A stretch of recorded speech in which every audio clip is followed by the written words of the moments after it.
Hey, Savanna here. Welcome back to our monthly FAQ series where I go over frequently asked questions. This time I'm here to give you an update about our switch accessories following the Switch 2 release, how to fix light bleed on your projector, and a common issue with the N950P and N940P.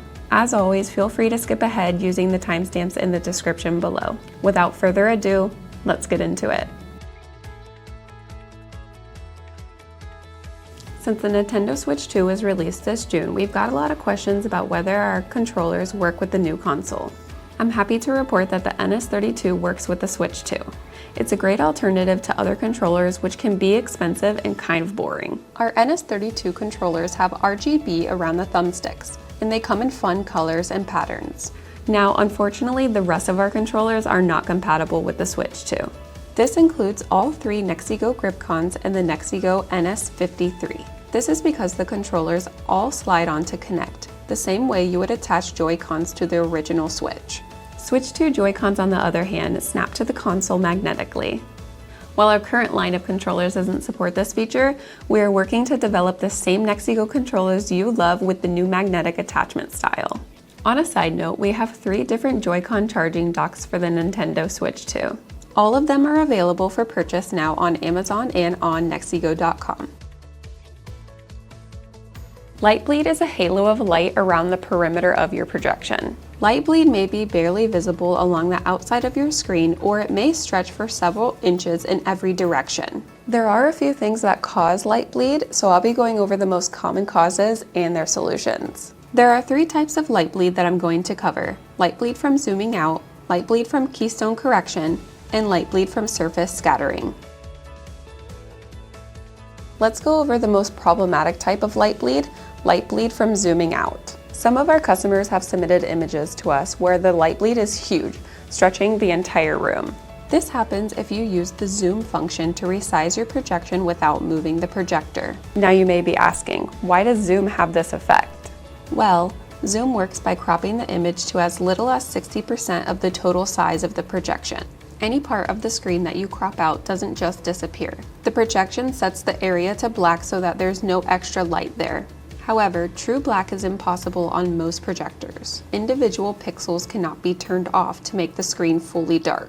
On a projector, what you get instead is the lowest possible light value, with the light source dimmed as much as it can be in that area without completely turning off. These areas are also subject to some light bleed from the brighter areas of the screen. So when you zoom out of your projection, what you get is a big, nearly black border around your screen. In a dark scene, it might be barely noticeable, but in a bright scene, you'll get something like this. Don't worry, there are some things that can help fix this. If you have one of our projectors with dynamic black, the laser can dim in dark areas, plummeting the black levels across the screen. Currently, these projectors include the Aurora Pro and the Aurora Pro Mark II. Dynamic Iris will take this a step farther by digitally narrowing the projection length to prevent unwanted light from getting through in dark scenes. With Dynamic Black and Dynamic Iris, you should not experience any light bleed in these areas, and the black level should be lower, making any border less noticeable. Unfortunately, this technology is unique to laser projectors, so if you have one of our LCD projectors, you will need to get to the root of the issue. To fix light bleed on one of these projectors, you need to reset your zoom and physically move the projector closer to the wall to resize the image. Not only will this eliminate the light bleed, it will also give you access to the full resolution of the projector. If your projector looked oddly pixelated or low-res before, it's because you were watching a cropped version of it that only used a percentage of the pixels. A similar light bleed arises when using too much Keystone correction. If you're getting light bleed unevenly around your projector, like in this customer photo, you may need to enable Dynamic Black or Dynamic Iris, or you may need to reset Keystone correction and calibrate your projector manually. But let's say you aren't experiencing any of these more severe types of light bleed. Maybe you just have a soft halo around your projection or around your room. It's subtle, but it's enough to bother you. I've been there before and I got you.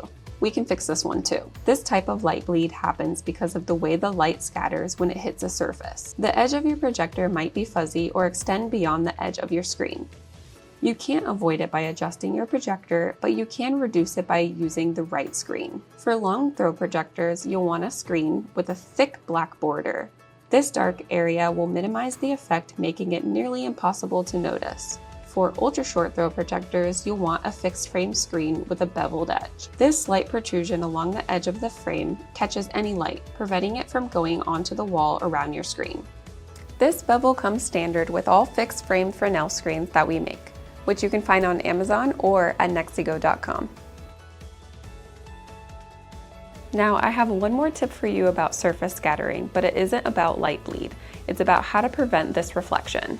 The light bounces off the surface of your projection screen and onto your walls, creating a reflection on your walls. This is problematic because the reflection can bounce onto your screen, raising your black levels and reducing contrast. To help with this issue, you can try using a Fresnel or lenticular screen, which both bounce back light towards you and not towards your walls.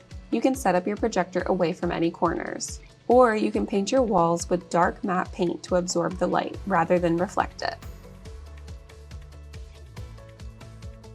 If you have one of these webcams, you might have run into this issue.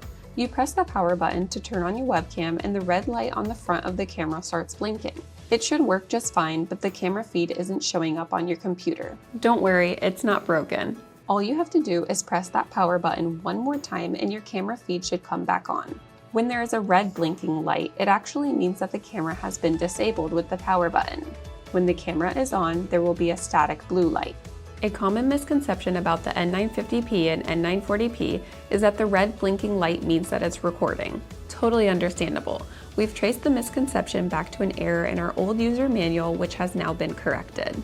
That's all for today. Thanks so much for watching. If you have any more questions, leave them in the comments below and we'll be sure to get to them as soon as possible. See you next time.